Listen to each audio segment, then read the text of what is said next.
Good afternoon, everybody. I'm sorry to cut off these conversations that I know are very, very interesting, but we probably do need to get started. So I'm Larry Alford. I'm the University Chief Librarian at the University of Toronto Libraries, for those of you whom I've not met. And on behalf of the University of Toronto, the libraries, and especially the Tung East Asian Library, I want to welcome you and thank you for joining us for the book launch, for this book launch event for Asian Canadian Voices, Facets of Diversity. It's wonderful to be able to celebrate this publication during Asian Heritage Month. Before we begin, I do want to acknowledge this land on which the University of Toronto operates. For thousands of years, it has been the traditional land of the Huron-Wendat, the Seneca, and the Mississaugas of the Credit. Today, this meeting place is still the home to many Indigenous people from across Turtle Island, and we're deeply grateful to have the opportunity to work and for some of us to live on this land. So it really is a delight to be standing here in the East Asian Library at an in-person event. This is our first in-person Asian Heritage Month celebration in this newly renovated space. And I know the staff are delighted to welcome you to this space and to being here in person again to celebrate the publication of this extraordinary book. The University of Toronto Libraries are increasingly becoming a different kind of destination for our students as we work to revamp and create new stunning spaces on the campus. If you have a chance to walk around the library, I would encourage you to take a look at the fourth floor of the old Grand Reading Room, which used to hold 250,000 volumes. They're all now preserved in storage, and almost all of it is electronically available. But it's been turned into incredible space for students that they love. And we've added a 1,200-seat addition to the back of Robarts Library that is also amazing space. It is full all the time with students. Well, not so much this summer because many of them aren't here, but during the fall and spring semesters, it is packed every day, all day long, and all night long because it's open 24 hours. So now more than ever, we're supporting student life and not just their academic success. And the East Asian Library has also gone through a revitalization to create a vibrant, user-friendly space for its community, for the students, the graduate students, the undergraduates, and the faculty who use these collections, but also for the community at large who use these collections. It is a worthy change for this amazing, amazing library with its world-class collections and its expert staff. Many of you have contributed to this incredible library in a variety of ways, and I thank you. We invite you to join us in continuing to develop these remarkable collections and the programming and space that honor Asian Heritage Month at the University of Toronto and beyond. I say this about many of our libraries, but it is especially true about this library. It's a Canadian treasure, not just a U of T resource. It is very much something that serves scholars across all of Canada. And as I said, all of you and your support are vital to the success of this incredible library. It really does support scholarship, teaching, research across Canada for East Asian and Asian Canadian studies. So together, we contribute to build an even stronger community and promote greater understanding and appreciation of Asian heritage, East Asian heritage through this great library. The Tung East Asian Library is the largest library for East Asian studies in Canada and a leading research library for East Asian studies across North America. It really does rival all of the other great collections in the United States that are dedicated to East Asian studies. It provides the most extensive research collections for East Asian studies in Canada, making this library a true cultural hub and an intellectual destination for East Asian and Asian Canadian related studies at the U of T and well beyond. The history can be traced back to the 1930s when a collection of rare materials from China, now known as the Mu Collection, was acquired and are still very much a critical part of this library and the collections that it offers. Since then, it has grown significantly, amazingly. Currently, it holds well over 700,000 volumes of materials in Chinese, Japanese, Korean, and Tibetan. It also has resources in Mongolian, Manchu, and Uyghur. And next door is its sister library, the Richard Charles Lee Canada Hong Kong Library, which holds the largest collection documenting Hong Kong outside of Hong Kong itself, and increasingly holds many materials that actually are not available in Hong Kong. We are deeply proud of both of these libraries and their contribution to Asian heritage. The library has deep roots beyond the university community. It organizes a range of public outreach events working with our campus partners, local community groups, and national and international partners to inspire scholarship and cultivate relations with the campus and the community. It's truly appropriate that we're gathered during Asian Heritage Month to celebrate the uniqueness of this library and the official launch of Asian Canadian Voices, Facets of Diversity. This book brings together 11 perspectives from diverse fields of research to share their remarkable stories, their reflections, and their insights to Asian heritage and to Asian Canadian heritage and experience. And I hope in today's lecture and panel discussions we can give voice to many of these remarkable stories.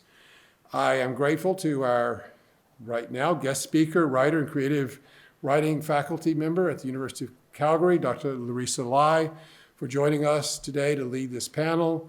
We're honored to host you today and humbled you can join us, but I said guest right now because she's also going to be joining the University of Toronto. This is supposed to be a secret, but she said I could tell as the Richard Charles Lee Chair in Chinese Canadian Studies. So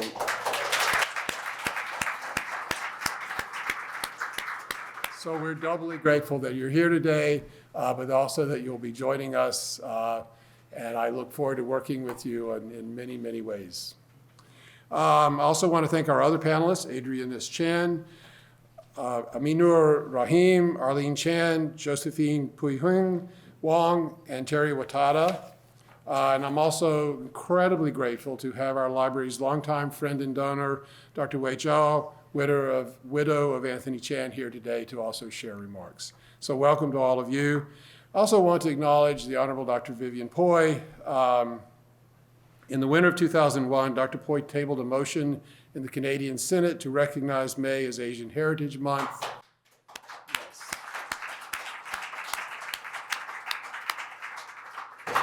And that following year, in May of 2002, the Government of Canada signed an official declaration to announce May as Asian Heritage Month. And now you have to forgive me, I have to get out my phone. Some of you know Michael Casaubon, who is the Director of Library Advancement. He actually was sworn in as a Canadian citizen today, and he sent me a text message with a picture in which he said, please tell Dr. Pui when you see her that our citizen ceremony today, the Judge DeLaval, spoke about her extraordinarily important contributions to Canada in the context of Asian Heritage Month. So thank you, Dr. Pui.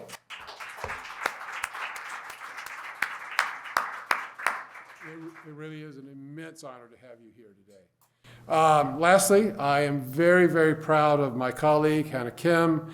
Hana has been the extraordinary steward of this incredible library, working very hard to build great collections, to provide services, to support research and teaching, not just at the University of Toronto, but across Canada and North America. She's deeply, deeply involved in associations related to building East Asian collections. Her passion and vision has really been instrumental, however, in turning this book from an idea into a reality, even as she continued to provide extraordinary leadership in this great library. So I am deeply privileged and deeply honored to recognize and to celebrate on this occasion her achievements both in this library, in this library, the East Asian Library, and the libraries at large, but also for this wonderful book, as well as those of her co-authors. So with that, I'm going to turn it over to Hana Kim.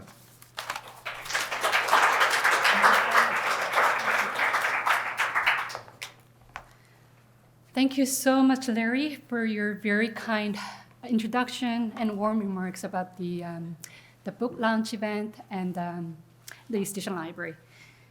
Hello, everyone. As Larry has just introduced me, my name is Hana Kim. I'm the director of the Cheongiteng East Asian Library. I want to extend my warmest welcome and thanks to all of the distinguished guests, leaders from the community, who have joined us on this very, very special occasion. As Larry mentioned earlier, we're deeply honored to have the presence of the Honorable Vivian Pui, whose contributions to Canadian Asian heritage are invaluable. Thank you, Dr. Pui, for being here with us today. It is my great pleasure to welcome you all to this book launch event. We are incredibly honored to be gathered here today to celebrate the publication of Asian Canadian Voices, Facets of Diversity. This book is the product of a true collaboration, bringing together multiple perspectives from diverse fields of research to share remarkable stories, reflections, and insights that shed light on the Asian Canadian heritage and experience. The project is a tribute to all Asian Canadians and the late Dr. Tony Chen, a passionate supporter of the Asian Library and Asian Canadian Studies.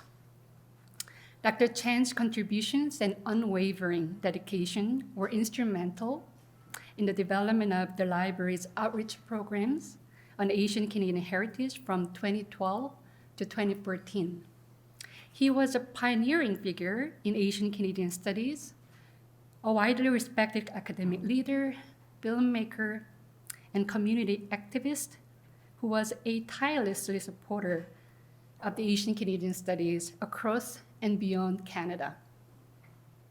The 10 articles included in this publication were inspired by our significant lecture series on the topic of Asian Canadians, which took place during 2012 to 2014, and aimed to strengthen the community and facilitate academic research. Originally, the idea of putting together the manuscripts from the lecture speakers as a book was discussed with Dr. Tony Chen in 2014. Unfortunately, the project did not come to fruition due to various circumstances at the time. We later found out that before his passing in 2018, the late Dr. Chen had collected manuscripts from some past lecture series speakers with the hope of publishing them in the future.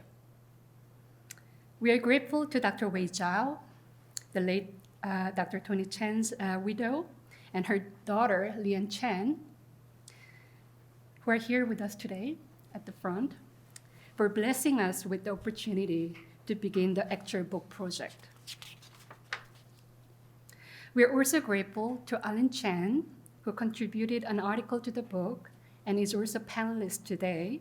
Ms. Chan played a crucial role in the early stages of this project, providing generous support from day one. She went above and beyond to help the library reconnect with past lecture series speakers to gather their manuscripts for submission. Moreover, we'd like to express our thanks to Dr. Wei Djao, Arlene Chan, and Wendy Chin for their proofreading support. We are also honored and grateful to Professor Lisa Mar, Department of History at the University of Toronto, who is here with us today, I believe, in the audience, and Professor Henry Yu, Department of History at the University of British Columbia, who were our first readers and sent us wonderful reviews for this publication.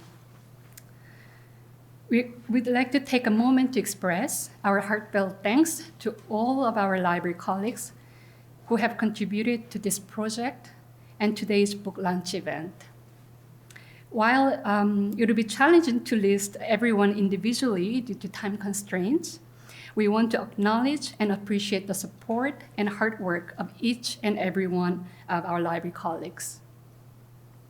It is our hope that this book honors the contributions of Asian Canadians and addresses current issues of racism and discrimination. Asian Heritage Month is a time for us to reflect and learn about the rich cultural heritage and vast contributions of Canadians of Asian descent. For over 2 centuries, immigrants from East Asia, Southern Asia, Western, Central, and Southeast Asia have journeyed to Canada, bringing with them a diversity of languages, ethnicities, and religious traditions. Asian Canadians have made profound contributions to Canada's history, identity, and growth, enriching its cultural diversity. At the East Asian Library, we recognize the challenges and barriers that Asian Canadians have faced and continue to face. The discriminatory policies of the past, such as the head tax, internment, and Komagata Maru incident, have left lasting scars and continue to affect the lives of many. As an academic library, our aim is to create a safe and inclusive space for our community, inspire scholarship, promote cultural understanding, bring communities together for reflection and dialogue. We're committed to supporting Asian Canadian studies by bridging scholarship with the Asian Canadian community, including Chinese, Japanese, Korean, and more recently, Tibetan Canadians. To this end, we have been expanding our Asian Canadian collections, developing a hub of anti-Asian racism resources, and organizing public outreach events that focus on East Asian studies, Asian Canadian studies, and Asian heritage. Today, we are excited to host this event as part of our ongoing efforts to promote cultural understanding and community engagement. We hope that our program will inspire thoughtful discussion and reflection on the rich and diverse contributions of Asian Canadians. Today, we are pleased to feature a talk by Dr. Larissa Lai, a renowned novelist, poet, critique, and a scholar in creative writing. After Dr. Lai's talk, we will be having a panel discussion with several of the contributing authors, including Adrienne S. Chan, Aminur Rahim, Arlene Chan, and Josephine Wong. Unfortunately, Terry Watada, who was originally scheduled to be here with us today, had a very bad fall last week and sustained several injuries. Despite his strong desire to join us today, he is unable to do so due to the very heavy pain he's experiencing. However, he has sent a brief note for the panel, which we will share with you later. We are also honored to have one of our contributing authors, Janet Lam, in the audience today as well, all the way from Montreal. So after the panel discussion, we'll be having a reception with the refreshments. Now, please join me in welcoming our next speaker, Dr. Wei Djao, a dear friend and supporter of the East Asian Library. Dr. Djao is a distinguished scholar holding a PhD degree in sociology with a specialization in China studies from the University of Toronto. Her expertise in sociology and Asian studies has led her to publish several books on Chinese civilization. We are grateful for her long-standing support of our library and look forward to hearing her insights today. Please join me in welcoming Dr. Wei Djao.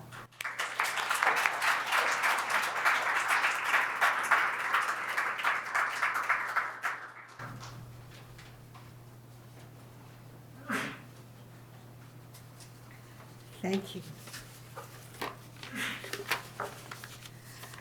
Chief Librarian Alford, Director Kim, the Honorable Dr. Pui, and friends of Cheng Tung East Asian Library. And some of you were also friends of Tony Chan.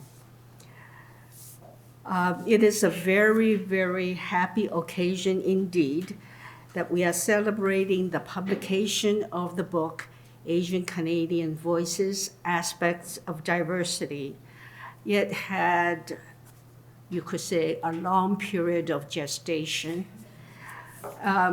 Congratulations to Director Kim for carrying the book project through the difficult years of the pandemic to a successful fruition.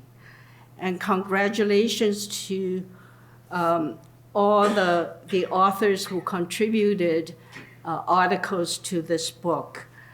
Your dedication to Asian Canadian studies is exemplary and heartwarming.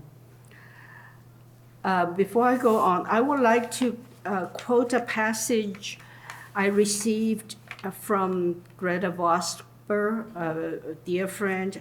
I received it yesterday, and she kind of captured the essence of what we are doing here today. Unfortunately, she cannot come herself today due to circumstances beyond her control. I know that so many celebrate the work that Tony undertook and launched.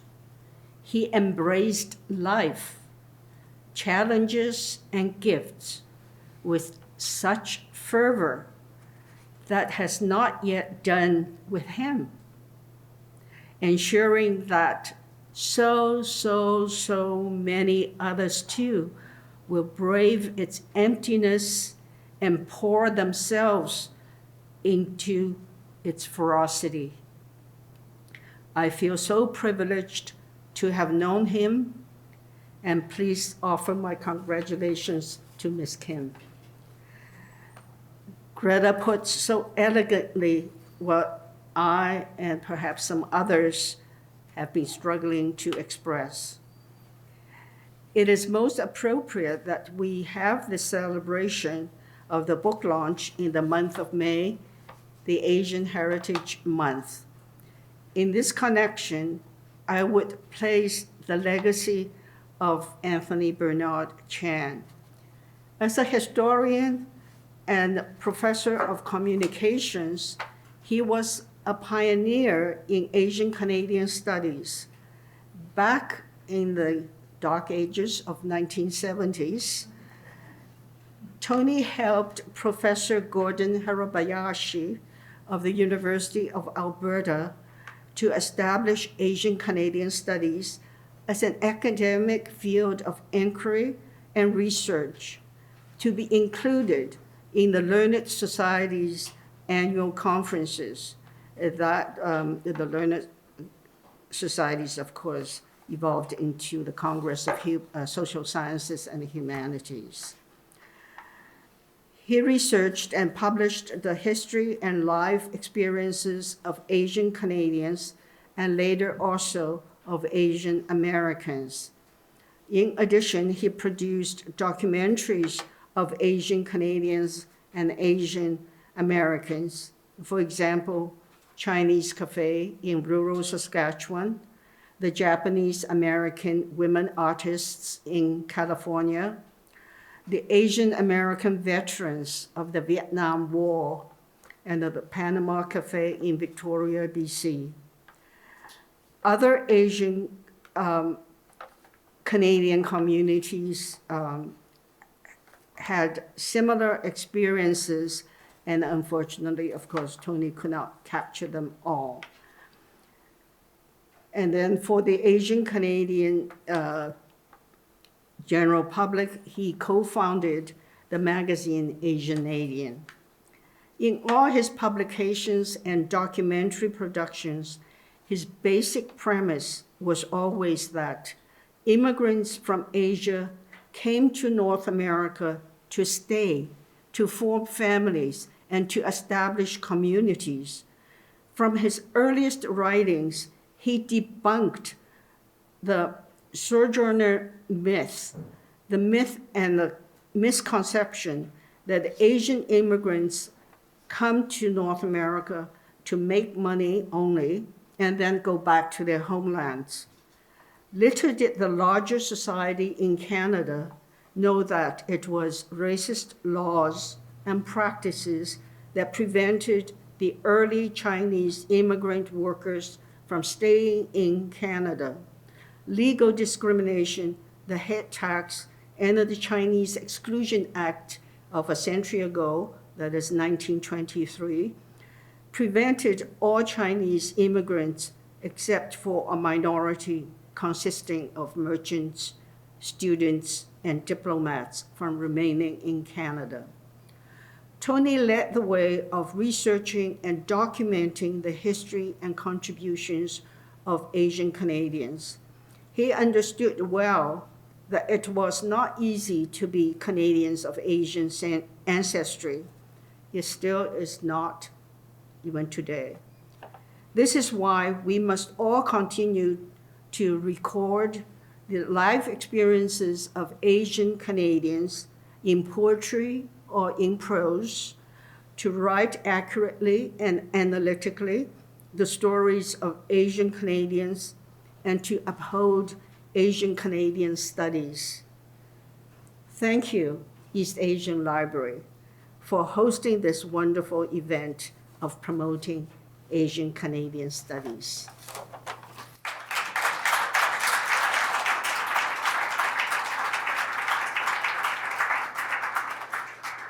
Thank you so much, Dr. Wei Djao. Okay. Next, we are honored to have Dr. Larissa Lai as our special guest speaker all the way from Spain. Dr. Lai is a highly accomplished author with 9 books to her name, including Saltfish Girl, The Tiger Blue, and her latest work, The Lost Century, which was just released last year. She has received numerous awards. It's really hard to list everything within a short period of time today, but such as the Jim Duggins Novelist Prize, the Lambda Literary Award, Estria Award, and the Otherwise Honor Book. Additionally, she has been a finalist for many other prestigious awards, including the Governor General's Award and the City of Calgary W.O. Mitchell Award. Currently, Dr. Lai serves as a professor of creative writing at the University of Calgary, and she is a Canada Research Chair 2 in the Department of English. She also directs the Insurgent Architects House for Creative Writing at the University of Calgary. She's also currently the Maria Zambrano Fellow in the Department of English and Philology at the University of Huelva in Spain. We've recently learned, I think Larry has already mentioned that Dr. Lai will be joining the University of Toronto as of September. So congratulations again. Her research interests include Asian Canadian literature, speculative fiction, experimental poetry and poetics, queer theory, the politics and poetics of relation, fascinating topics. Dr. Lai's talk titled Risking, Recovery, Memory, Imagination, Archive will explore the themes of memory, imagination, and archive. Please join me in welcoming Dr. Lai.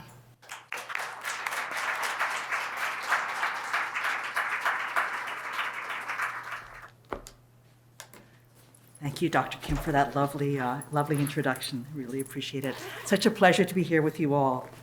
And you'll forgive me, I've reached that moment in life where I need different kinds of glasses for different moments.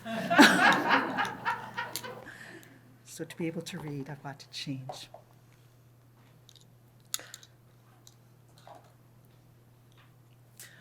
Well, it truly is a pleasure and honor to be here with you all today. I'm just thrilled to bits to see so many beautiful faces in the audience. I'm honored to be joining you today on the traditional lands of the Huron-Wendat, the Seneca, and the Mississaugas of the Credit, where many Indigenous peoples from across Turtle Island make their home. I'd like to recognize Dr. Alford. Thank you so much, Dr. Pui, for all that you have done for so many of us, and Dr. Wei Djao for all you have done as well for your beautiful speech. And also, I would like to remember Dr. Chan, who I had the good fortune of corresponding with in my very early 20s in one of the first Asian Canadian projects I did called Yellow Peril Reconsidered, where we screened rural Chinese cafes in rural Saskatchewan. So I feel like things are coming full circle. I'd also like to acknowledge my dear friend and mentor, Lillian Allen, who's come today, and my mom, Yin-Ting Lai, who is also here in the audience. Thank you. Well, without all of these people, I would not be here, so much gratitude. I'd also really like to congratulate Dr. Kim for this beautiful book. I've been reading and really enjoying so much. Asian Canadian Voices, Facets of Diversity. Congratulations to you and to all of the contributors. What an extraordinary accomplishment. I make this for many reasons, because I feel it's important to acknowledge my community. And I also want to make the acknowledgement as a person who moves a lot to recognize the spaces and places through which I have moved. My roots are in the Pearl River Delta in China, though I was born in the US. I have family in Hong Kong going back at least 3 generations. Much of my work in recent years has been about trying to make sense of where and thus who I am. It's a work in progress, and my remarks today are part of that work. So the talk is called Risking Recovery, Memory, Imagination, and Archive. But a secondary title might be something like Anti-Asian Hate and Archival Love Boats. I was talking to Hana the other day, yesterday, she very kindly took me to lunch, about how much I love the librarians. You guys do such important work for all of us who, love books and who make books. So the archive's so important. There's 3 little sections, and I will number them, and you'll see them go by as they go by. So, number 1, anti-Asian hate. Last month, the BC Human Rights Commissioner published a report confirming that hate-related incidents rose exponentially during the COVID pandemic. The hate affected people both at home and in public, and occurred on the basis of race, gender, sexual orientation, religion, and more. But the rise in anti-Asian hate was particularly acute. There were stories that circulated widely on the internet about an elderly man who was pushed out of a store, about a woman who was attacked at a bus stop. There were those terrible attacks on sex workers in Atlanta. I want to acknowledge that the brunt of anti-Asian violence that occurred during COVID has fallen disproportionately on elders and people involved in sex and body work, and that for these reasons we need to take extra care of these people. I struggle to tell these stories because they aren't really mine to tell. Having come through the appropriation debates of the 1980s and 1990s, I feel it's important that the people who have lived through these things tell them for themselves, if and when they want to. From where I'm standing, I run the danger of making a spectacle of people who might prefer their privacy be respected. At a personal level, of course, I've had my own experiences of anti-Asian racism, and I have elderly parents whom I worry about. Though some of us are in more danger than others, the experience remains structural and collective. For these reasons, we need to think, organize, and act together. I do think a lot about the relationship between speech and silence, increasingly so as someone with a measure of public voice, someone with a responsibility to say something, but not necessarily everything. What might my words catalyze, for better or worse? I'm sure that many people have complex relationships with speech and silence. However, I think there are cultural specificities around this issue in Asian contexts. Historically, these have less to do with questions of positionality and more to do with traditional modes of propriety, which sometimes require us to keep difficult and painful things to ourselves. Lately, and specifically around anti-Asian hate, I've been hearing people talk about speaking out as a matter of courage.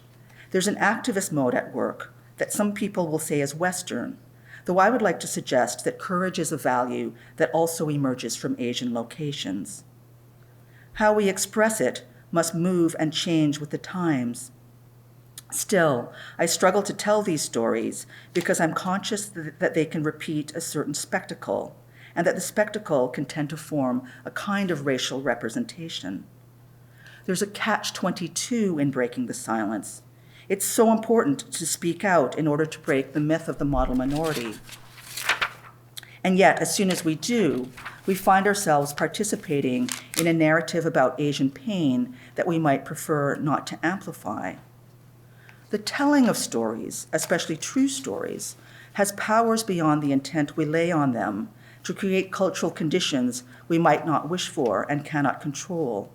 All stories, but especially true stories, are powerful things.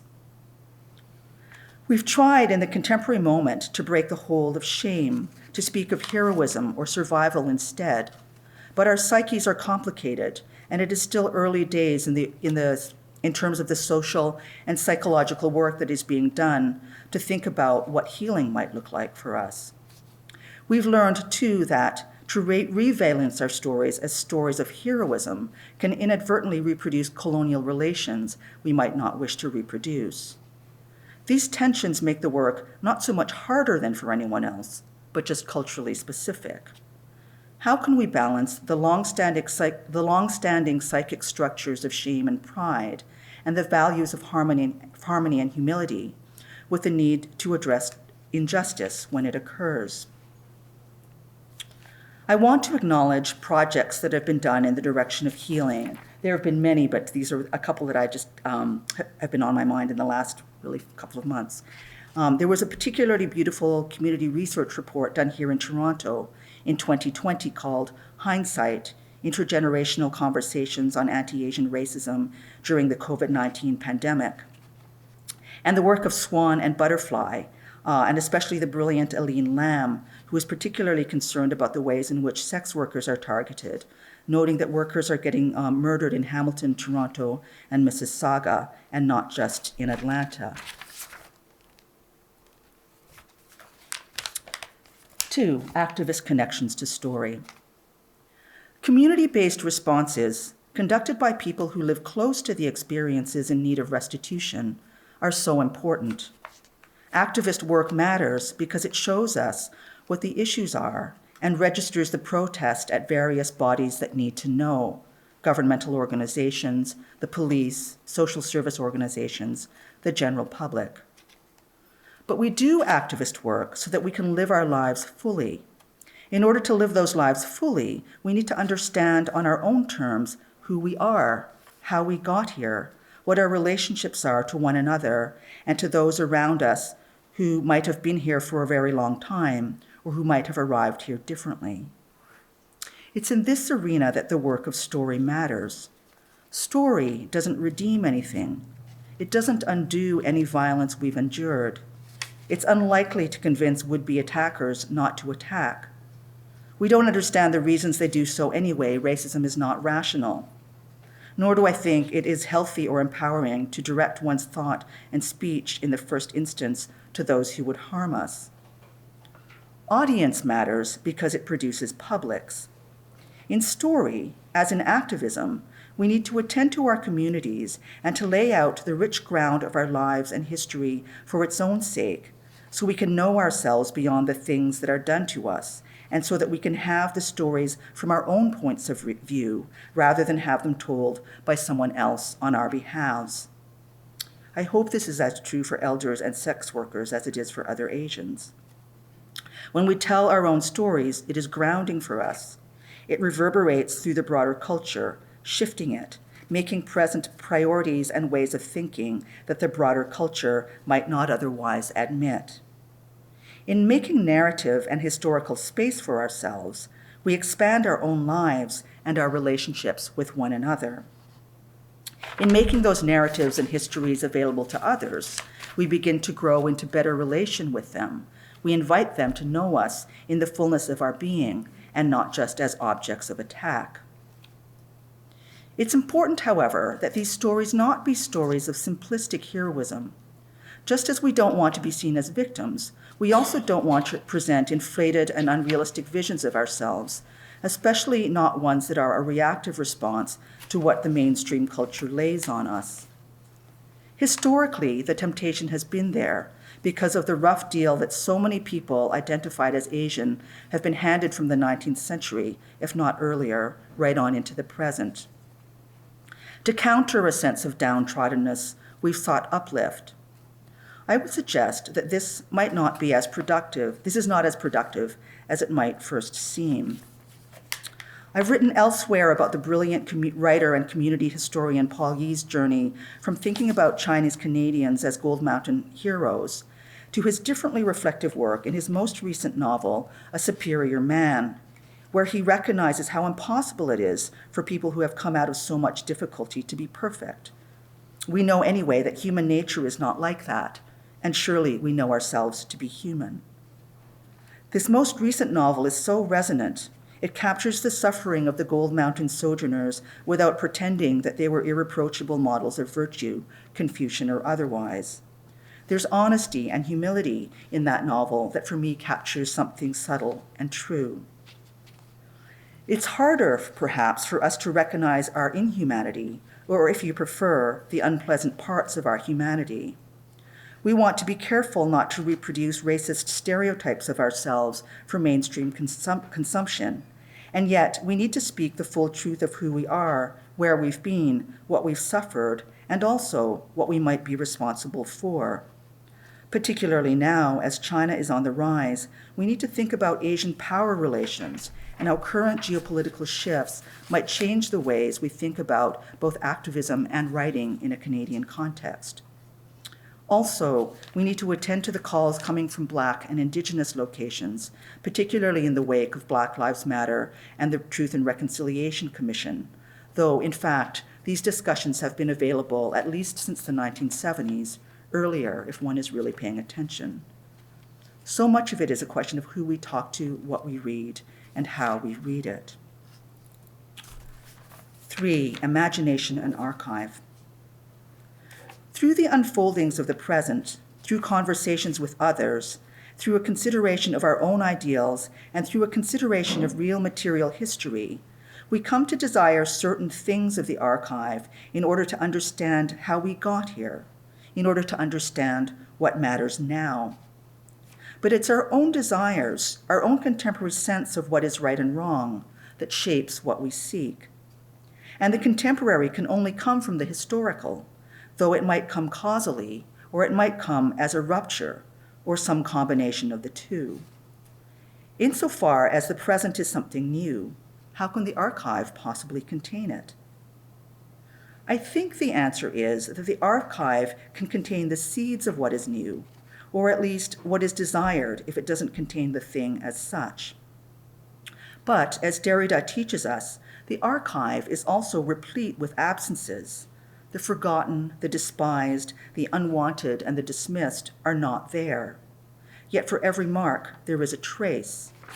For those of us who are fevered, like the sensitive zombies in Ling Ma's Severance, we have no choice but to pursue human blood, even in the driest and most unlikely of places, the archive.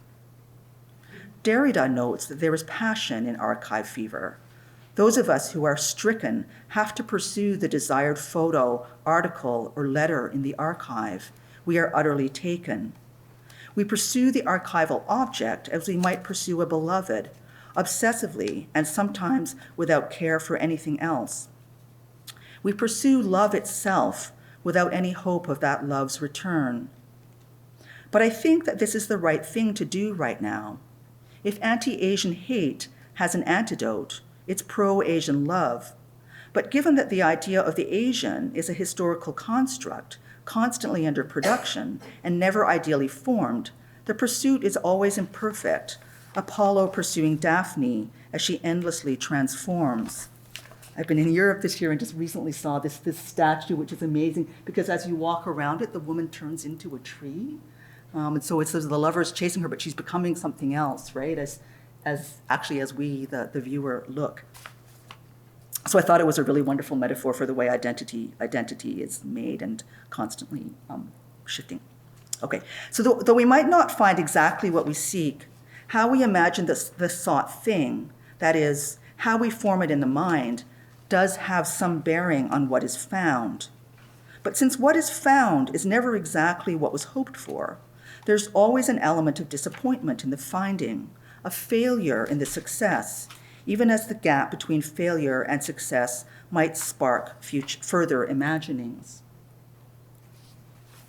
I turn to a speculative fiction novel oriented towards both the past and the future to think this through further. That is, Kawika Guillermo's brilliant novel, All Flowers Bloom. This experimental novel enacts precisely the journey of archival desire that I just described in a curious and imaginative speculative fiction that begins in ancient Babylonia and ends in the far future after the end of the world. The main character, 871, is on an eternal quest for their beloved, to reunite with their beloved S. 871, we learn, has an eternal life on a paradisial ship called the Ilium, and from that place voluntarily returns to the stream of life in a desperate search for S. S appears, dies, and reappears with each incarnation, but the relationship is never ideal for the love between them to blossom. Only at the final apocalypse, when 871, having escaped a life of cotton harvesting, then forced childbearing, to become a bloodthirsty general presiding over the end of species, do they finally manage to rescue S. The novel is avowedly queer. Sometimes 871 and S are different genders, sometimes the same. But their gender differences are the least of their differences. As All Flowers Bloom iterates and reiterates its melancholy over the loss of the beloved, it also explores the nature of appropriate and inappropriate romantic relationships. Where lies the limit at which romantic love can bloom? Spoiler alert, at the very end of the novel, 871 is finally able to bring S back to the ship. But in this final eternal incarnation, 871 is S's mother, and S is a petulant, uncooperative child plagued by memories of her past lives. She develops a taste for horrible music and dresses in atrocious clothing, exposing a body that 871 finds very unattractive, in spite of the fact that on the Ilium, everyone has the power to will themselves beautiful. But nor is 871 a good parent. When the infant S cries, 871 locks her up. When she's a little girl, 871 inappropriately reminds her that they were lovers in a past life. 871 slaps the child for asking questions and slaps her more when she hurts herself. Finally, 871 abandons her. Though 871 has sought S through the full duration of human life on Earth and beyond, now that the two of them are finally united, all 871 wants is to get away from her. The relationship is not the equal romantic love relationship 871 has been seeking through incarnation after incarnation. The archive's other, though closely related to us, is fully unpredictable. The only solution in the end is to allow S her radical alterity, her traumatized post-memory, though these fulfill no desire of 871's at all. It seems that it is in the mother-daughter relationship, in other words, in the passing of intergenerational knowledge, that the most impossible love lies. In a different vein, though also in pursuit of pro-Asian love in the archive, Pinder Dulai's beautiful poetry book, Dream Arteries, investigates the possibilities of remembering the Komagata Maru, a Japanese ship departing a Chinese port carrying Indian passengers, which landed in Vancouver in 1942. The passengers were not only denied entry, they were denied adequate food and water. The boat, in the end, was forced to return to India, and when it arrived, the passengers, suspected of being revolutionaries, were shot at by the British authorities. Some died, more were imprisoned. The legal grounds for turning the ship away were that it had not made a continuous journey from India to Canada. This was the way Canada barred Indian immigration in those days, since it was impossible to make a continuous journey from India to Canada at that time. What Dream Arteries has in common with All Flowers Bloom is its pursuit of love in the archive. Dulai is very clear from the outset that he's doing something unorthodox. The very first piece in the book is a fictional note from a fictional archivist suggesting that the contents of the box, i.e., the book itself, are not reliable. Curiously, this archivist's note has Pinder Dulai's name all over it in various forms: P. Dulai, PSD, presumably Pinder Singh Dulai, PD. It uses multiple iterations of the author's name to simultaneously verify and throw into doubt the truthfulness of the rest of the book, even as in the very next piece, ostensibly written by someone called Archival Interloper, which describes very clearly what the book actually does. What the book actually does is an archival and poetic recovery of the Komagata Maru from all her shifting identifications, including as the SS Stubenhook, the SS Cecilia, the SS Haiyan Maru. For indeed, it is common for ships to change their names over the course of their service. Dule gives us archival photographs of the boat and its passengers. We encounter the archival photographs first, however, with translucent paper over them that partially obfuscates the images, making us aware of our own present-day vantage point of viewing, and making us aware that we always look at the past through the nostalgic obfuscations of the present. And I'm so sorry if in the best of all possible worlds, there'd be a photograph of the book, but it's stashed away in my archive, which is currently in storage, so I don't have it to take the photograph. But there's a sheer page that lies over the photographic images in the book, so hopefully you can see that in your mind's eye. So we always look at the past through the nostalgic obfuscations of the present. It is impossible for us to ever fully access the past as experience. No archival recovery is ever an actual return of the thing that was lost. And nor can we actually give to the people we find there the thing we might wish to give, a safe landing and a warm welcome in the case of the Komagata Maru. In fact, the thing that the real Pinder Dule, or the fictional archival interloper, wants to give the passengers of the Komagata Maru is love. He wants to give them life rather than death, freedom rather than imprisonment, welcome rather than rejection. He wants these things precisely because they were what the Canadian authorities and public did not offer. Dule's love belatedly counters the carefully orchestrated hate that the continuous journey legislation enacted. In tender detail, Dule, or the boat, or perhaps even the archive itself, dreams of love for the passengers. In the voice of the Komagata Maru, Dule writes, "My hulled hands crash against the tide. To the unloved I will offer a part of me in hope my wards will be made complete for another life." He dreams this love too for other passengers on the same boat on different journeys. For instance, ostensibly found in a rusted tin box in Hokkaido, Japan in 1995, as part of a poetic letter addressed to Ellis, my friend, referring to, I'm assuming, the immigration detention center at Ellis Island, to which the Komagata Maru, in her earlier incarnation as the SS Cecilia, carried European migrants and refugees. So this letter says, each loved survivor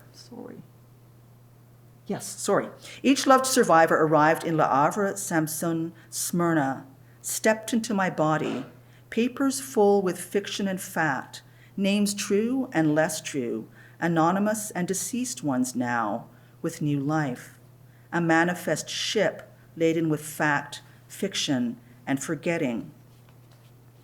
He addresses passengers of other more recent migrant boats too, including the MV Ocean Lady and the MV Sunsea, as well as 3 boats from Fujian province in China that landed in Haida Gwaii in 1999. In dreaming of love for migrant passengers, Dream Arteries also wishes for love for Pinder Dule, inhabiting a troubled and unjust present that inherits a troubled and unjust past. In these poems, we can see how the problem, not of hate exactly, but perhaps of being unloved, affects the poet in the contemporary moment in which he is on a contiguous journey with the Komagata Maru. In Swing, he writes, "Contiguous passage, birth reduces us. Love rebounds, ricochets, how this music returns." Interestingly, it is the same obfuscating, officious work of bureaucracy that returns the music of the contemporary moment. The continuous journey legislation was devised to exclude immigrants from India through a ruse, that there were at that time no direct routes from India to Canada, forcing anyone who wanted to come here from India to break the law. Contemporary ruses designed to control populations with historical roots in the same kinds of logic currently appear in lineups of many different kinds, waiting for admission, which might or might not be granted.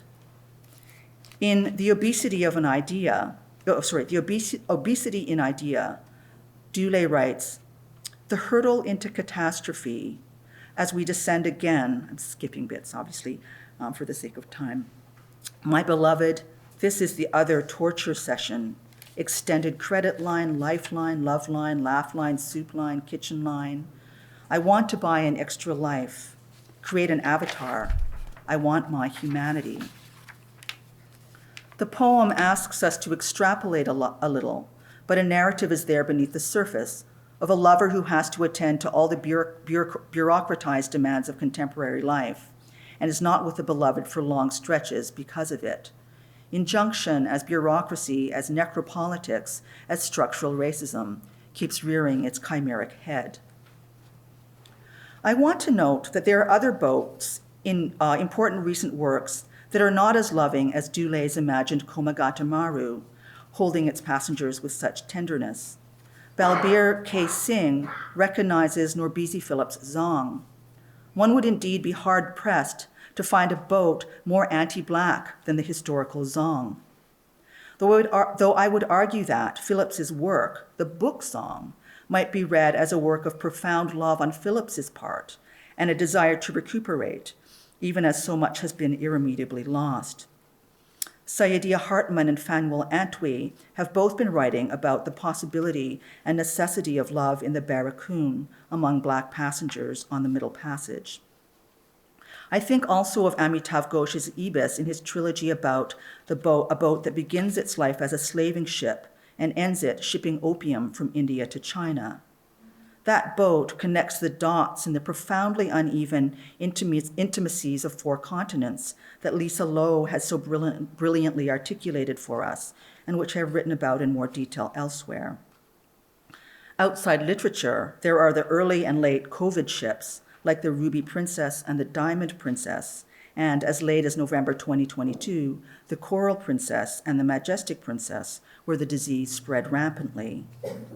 While some of these boats were allowed to dock, many were refused landing for fear the passengers would bring contagion ashore. This is somewhat ironic, given that disease historically associated with Asian bodies arriving by ship did finally arrive 100 years later, although of course the contagion was not racial, but rather biologically viable for all humans and some animals too.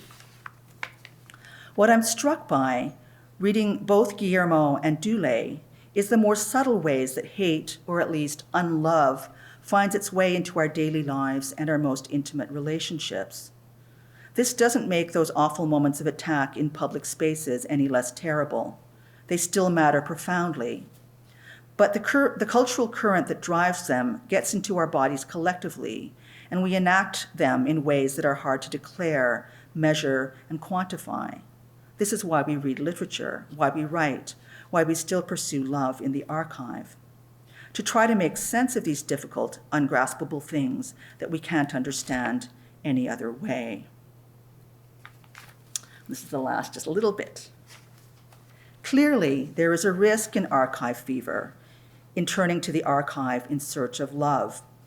The official records, the records of the state, are the records of power that cannot show us what has been repressed, hidden, or forgotten.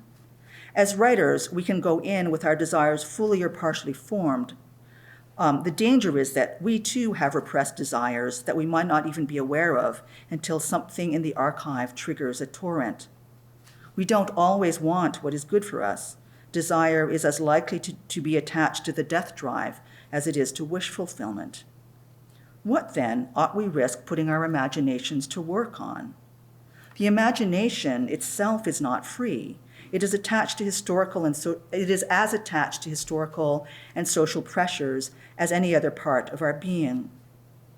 None of us gets to live outside history or outside social context and social influence. However, the risk, to my mind, is still worth taking, if only because writing allows us to test out ideas, dreams, and desires in the experimental sense that Ursula Le Guin writes about when she talks about the thought experiment in the introduction to The Left Hand of Darkness. She says, let's say that such and such is so, and see what happens. Though she is writing about speculative fiction, I'd suggest that her thoughts are worth pursuing with regards to archival desires too. Let's imagine the passengers of the Komagata Maru were loved. Let's imagine that the archive can respond to our desires. To imagine in such a way touches on another speculative fiction subgenre, which is the alternate history. But even without the alternate history, I think what the imagination can do is give us glimpses of the embodied lives of those the archive has in fact forgotten, as so many of the books I've mentioned today do. Never completely and never with certainty, never providing the kind of truth that data or journalism offer. And yet, through the work of the imagination, we can get glimpses of them that we might have no other way. Imaginatively, we take up the traces the archive leaves us. We fill in the blanks. We see what we see, and we hear what we hear. Surely this is something. It's something because it has to be, otherwise we are bereft. This, I suppose, is hope. It is the thing I risk with others because I feel I have no other choice. It's a politic, it's a poetics, not by any means the only one available, but the one I take up because I feel I have to, as a matter of responsibility and as a matter of love. And I'd just like to close by saying how much I'm looking forward to joining you all, and to acknowledge Marcus Stock, Emily Gilbert, and Siobhan O'Flynn, who are also here in the audience today. I'm so looking forward to coming here. It's just a few weeks ahead now. The times they are changing. Would you like to may I invite the panelists to come? I would very much like to invite the panelists to come.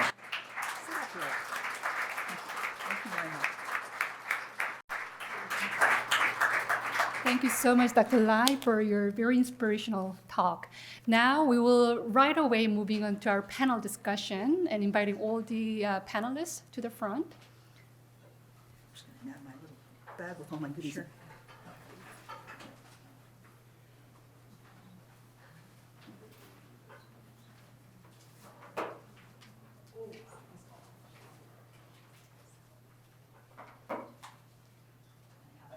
That I've been wearing in Spain to keep the sun out of my eyes. I should have brought it so I could change it. Because I am changing hats now. I can just start? The mics are all on. Is my mic? Can you still all hear me? Is it all right? I think I used to switch on. I have to switch it on? Ah, it's a different one. Oh, it's on. Yeah, you're all on? Okay. This is fine? You can hear me fine, right? Okay. Well, it's a great honor and pleasure now to be stepping into a different set of shoes. Not my shoes, actually, Dr. Angie Wong's shoes. And, she wasn't able in the end to moderate, and so it's my huge so immediately to my right is Dr. Adrienne S. Chan. Dr. Adrienne S. Chan is a professor emerita in the School of Social Work at the University of the Fraser Valley. She is a third-generation Chinese Canadian, and her research and teaching focus on diversity, equity, gender, multiculturalism, anti-racism, social justice, and child welfare. Dr. Chan is a recipient of multiple research grants, including from the Social Sciences and Humanities Research Council and the Canadian Institutes for Health Research, and has received teaching and leadership awards at her university. She is also a longtime research and teaching mentor with over 30 years of experience in anti-racism work.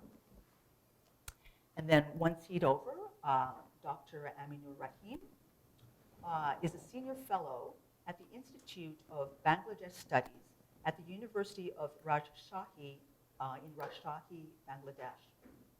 He is a former professor of development and policy studies at Fort Hare or Hare?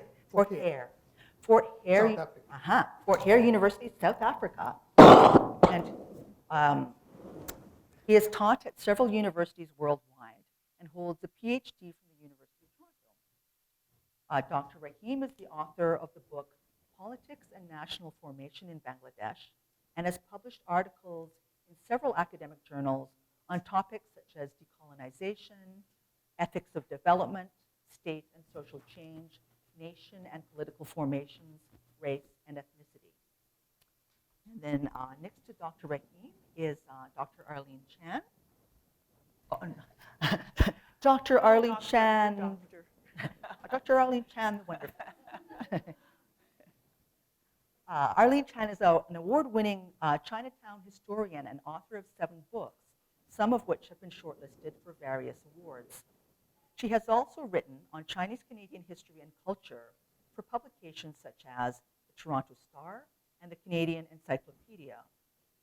In addition to her writing, Chan is a lecturer and Chinatown tour guide, as well as the president of the Jean Lum Foundation, which awards scholarships to high school students of Chinese heritage from across Canada. She serves as an advisor for various organizations, including My Museum of Toronto and the Toronto Public Library's Chinese Canadian Archive. And then to the, not on the far right, but to my far right, is Dr. Josephine Pui-Hing Wong, who is a professor and research chair in urban health at Toronto Metropolitan University. Her program of research focuses on social justice and equity with a commitment to working with affected communities. She has worked closely with Asian and other racialized communities on research related to identity, migration, HIV, mental health, and stigma reduction. During the COVID-19 pandemic, she led community-based research to reduce stress among healthcare providers and affected Asian Canadians, and mobilized efforts to address anti-Asian hate and racism.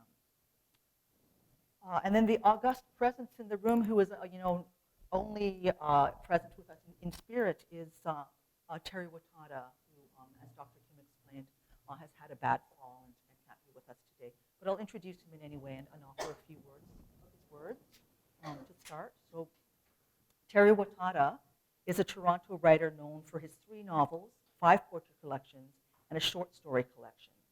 He's received several awards, including the William P. Hubbard Race Relations Award, the Queen's Diamond Jubilee Medal, and the National Association of Japanese Canadians National Merit Award for his contribution to human rights in Canada.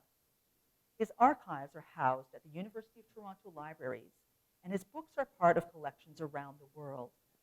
He is currently working on his 4th novel and a collection of poetry, and has recently been contracted to write a play for the Lighthouse Theatre's Summer Festival in Port Dover, Ontario. And he just sends a very lovely note for us, so I'll just read it for you. It's actually addressed to Dr. Kim. He says, "Hannah, I'm still at the computer. Thank you for understanding. I will say that I was excited to see the first issue of the Asianadian shortly after it was released. In the late 1970s, oh my God, this is what it said, oh my God, I was talking with Jim Wong Chu in Vancouver. I contended that we needed to start calling ourselves Asian Canadians. The commonly used term Oriental spoke of colonialism and was inappropriate for our situation. Jim, at that time, couldn't see it as necessary, but I pointed out that Asian American was being widely used south of the border. Tony Chan and the Asianadian legitimized the term, and thus began its acceptance in Canadian language use." And he says something very humble that I think I will just leave, and it's loved here. Okay, so I would like to express as well my own gratitude to Dr. Angie Wong, who's not with us here today, wasn't able to be with us, because these are her beautiful questions that she prepared for the panelists. So you can sort of, pretend I'm wearing a Dr. Angie Wong outfit. I will kick us off with the first question. So, panelists and contributors to this beautiful contribution. As a panelist for this publication and tribute to Dr. Anthony B. Chan, can you talk about the experiences that brought you to the conversation? How do you understand what it is to be Asian Canadian? This question has 3 parts, but maybe these are 2 very solid questions, let's have them. Could you talk about your experiences that brought you to the conversation? And then how do you want, what's your understanding of what Asian Canadian means or is, can be? Sure. Okay. I'd also like to begin by acknowledging that we're on the unceded territories of the Huron and other peoples. I come from British Columbia, where we are on the unceded territory of Stolo peoples in the Fraser Valley. Now, my experiences as an Asian Canadian are from a settler position as a third-generation Chinese Canadian. And Tony and I often talked about what it meant to be Chinese. And for those of you who don't know, Tony Chan was my brother. We grew up in Victoria, a city of immense colonial history, and we never forgot that history. I mean, the name Victoria is right at the forefront. My understanding of being an Asian is rooted in being Chinese and what it means to be marginalized in a dominant Eurocentric Western society, and further, how we've integrated and acculturated to become Westernized. My parents practiced assimilation. We didn't speak Chinese at home. We spoke English at home, although we did go to Chinese school. We were not allowed to take, quote, cultural Chinese food to school for lunch. You wanted to eat sandwiches so that there was no attention drawn to you. So assimilation was very prominent because racism existed. My other understanding around being Asian Canadian is a diversity in terms of who I am, in terms of intersectionality. I'm Chinese, but I'm Asian, I'm Western, I'm third generation, and so on. These are complexities in our identities as our histories intersect with all of that. And all of you have complex intersectionalities as well. It's a conversation that we can have as we talk together. I'll stop there. I've got more to say, but. Okay, so I'm a very different kind of Canadian. So let me explain to you the way that I know Tony Chan. And that is probably the best way I can express myself, my relationship with Tony and also with Canada. I know Tony as a graduate student, as a York University in 1974. Perhaps the best way that I can reflect my appreciation of Tony would be to describe in an anecdotal way. Although he came from two different disciplines, both of us took a Chinese foreign policy course. And in the process, that we became friends. Because the way that we are critiquing about the course formulation, the course that way that directing towards Western biases, and we try to reflect some critical perspective of the Chinese foreign policy vis-a-vis the West. And that is the way that we become friends. And in the process, we forged a political bond, which lasted until he passed away in year 2018. Our livelihood made us borderless, migratory beings. Tony went to Hong Kong, where he worked as a broadcast journalist. And he subsequently returned to academia and taught for a decade at the University of Washington, more than a decade. I myself moved to Zimbabwe, then to South Africa. Despite that, we never lost touch. My interaction with Tony convinced me that, like James Joyce, Tony believes that a nation is the same people living in the same place. That's his understanding of nation and nationality.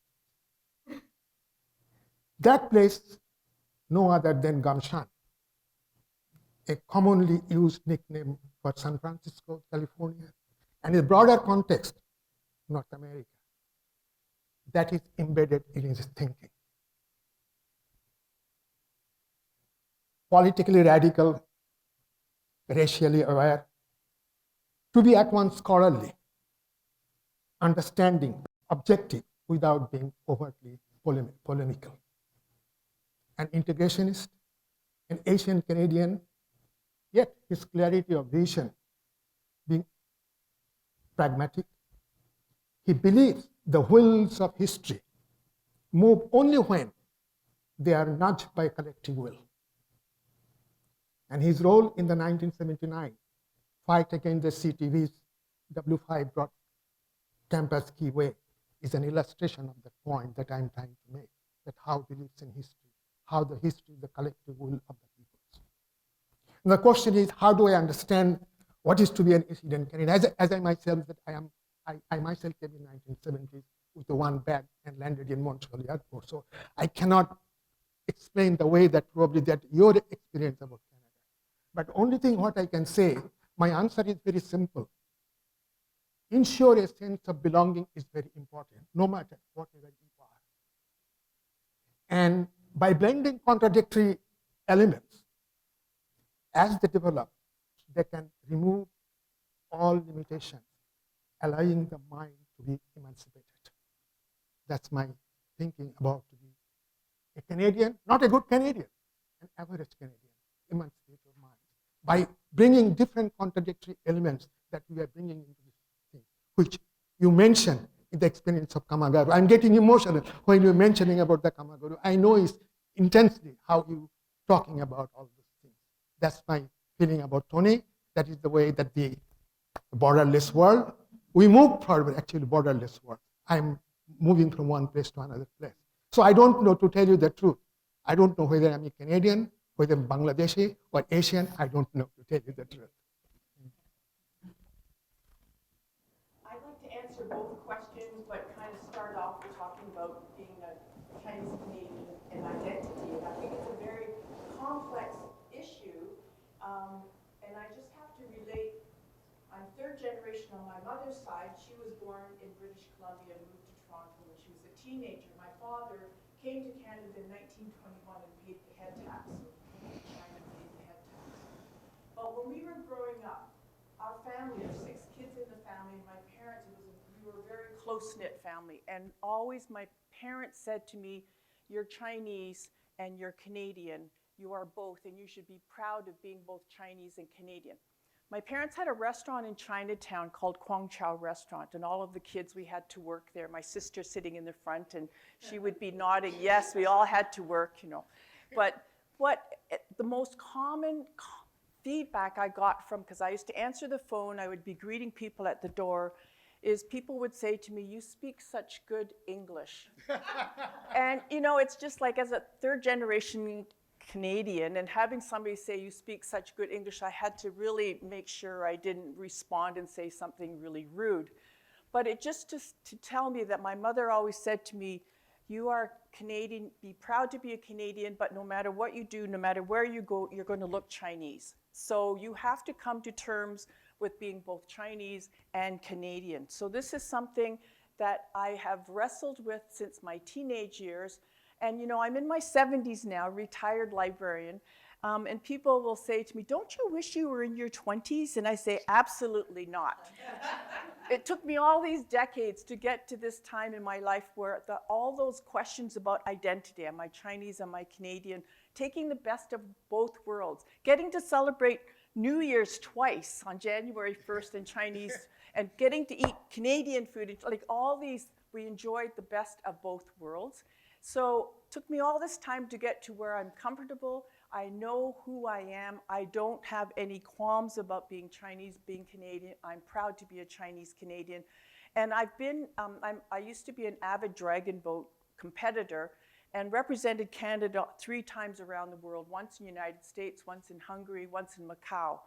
So proud to see that Canadian flag. So this is something that I'm very proud of. And how I want to relate that to Tony is that I met Tony about 20 years ago, and this is after he came to Ontario. And I do a lot of talks to school groups and to groups, and one of the talks that is the title, Who Gets to Tell the Story of Us? And I always relate to when I was growing up, going to see movies and seeing Charlie Chan played by non-Chinese people, watching Mickey Rooney and Breakfast at Tiffany, you know, all these characters who were making a mockery. So to look up on the stage and then on the movie screen, and when I went to matinees when we were growing up, and seeing, you know, the evil Emperor Ming, you know, these you know, pulled back eyes and the evil characters. So this is what I grew up with. So who's telling our stories? Things have changed so much since those early years. And to be able to go to movies and see representation, see the diversity on screens, in print, because when I was growing up and I went to the library and tried to find books written for or about or by Chinese Canadian authors, there was nothing at all. And so I'm so happy that now, because of Tony Chan and his influence, because he was the one that said, I want to tell the story of us. And so when he wrote Gold Mountain, that was the first time that our Chinese Canadian history was told by a Chinese Canadian author. He was such an activist. As the campus giveaway, he spoke up against the mistreatment and the misrepresentation of the Chinese students who were at universities. And he was involved with the establishment of the Chinese Canadian National Council. So Asian Canadian, mention of that, and Terry mentions it, that this was the first time that there was a vehicle for Chinese Canadian artists, poets, illustrators to be able to get published, to have their voices heard. So all of this has really influenced me under, you know, Tony was such an inspiration because he felt so strongly about who gets to tell the story of us. So that's my connection with Tony. You resonated with some of your sharing. I believe the Wei Djao restaurant was the best restaurant when I first came to Toronto. And in fact, tomorrow is an anniversary of me arriving to Toronto, 50 years. And I recall that year I came and I learned to be contributing to society. So I joined the United Way Walk. And what happened was on Dundas Street, someone came and pulled my hair. I have my 2 braided hair. They yanked and then they go ching, ching, ching and ran away. And that was my first experience of racism. I feel that my lived experience in Canada since I immigrated here has changed a lot. But the one core thing that I feel had not changed is actually racism, anti-Asian hate. They are just being manifested in a different way. And so I feel that my experience of anti-Asian hate is different because partly I'm getting older. Unlike when I was young and just wonder, should I cry or shock? I speak out. And some of my students are here and they know that I speak out because I don't fit into one of these stereotypes of being a meek Asian woman with no voice or little voice. What I really resonated also with Arlene is that when I first came in 1973, we had television and City TV always played those movies. The World of Susie Wong.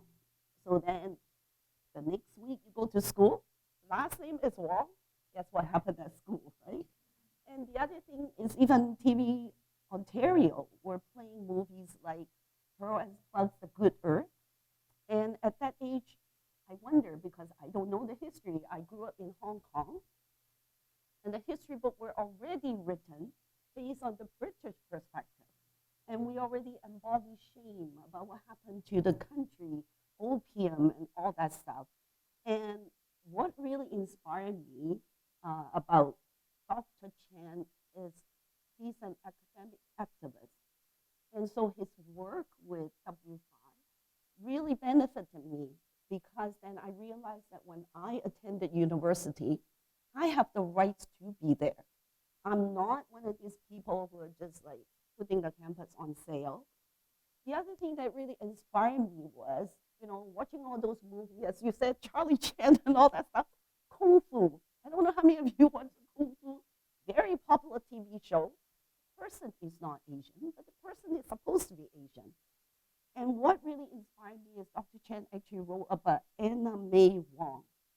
And it's only during COVID-19 when all this anti-hate against Asian that I started looking at, I'm not satisfied with what's happening in the world. I started learning about Anime Wong, and a week ago, the toy company had released an Anime Wong of the Barbie. And Dr. Chen had actually written that book 20 years prior to that. So I feel very grateful that I benefited out of the work that pioneered by Dr. Chen, and I'm hoping that all of us, regardless of our biological and spiritual age, that we continue to do this activism, no matter what profession we belong to. Chance. So the second half of the question was, how does your work contribute to the ongoing academic and literary discourse on Asian heritage and experience, and how does it share Dr. Chan's legacy? And then in addition, could you comment on how Dr. Chan's work and contributions have influenced your own research and writing in this field? So people were given the questions in advance, so they had a chance to prepare, and it has been responded to in part, but I just wonder, because I only asked the first part, if anyone would like to follow up.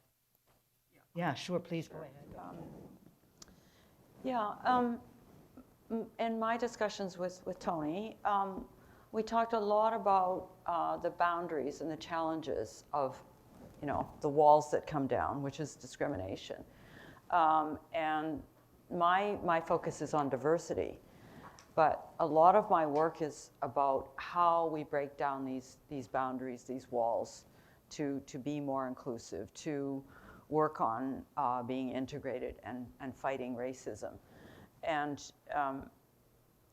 for Tony's influence, of course, there was an emphasis on the power of the media and how that has really influenced us, even in the university. Tony and I would talk long hours over initially phone, then on Skype, and all the various media ways in which you could talk to someone, and how could we come to grips with that? By this time, I was working on my doctorate. Tony was at the university.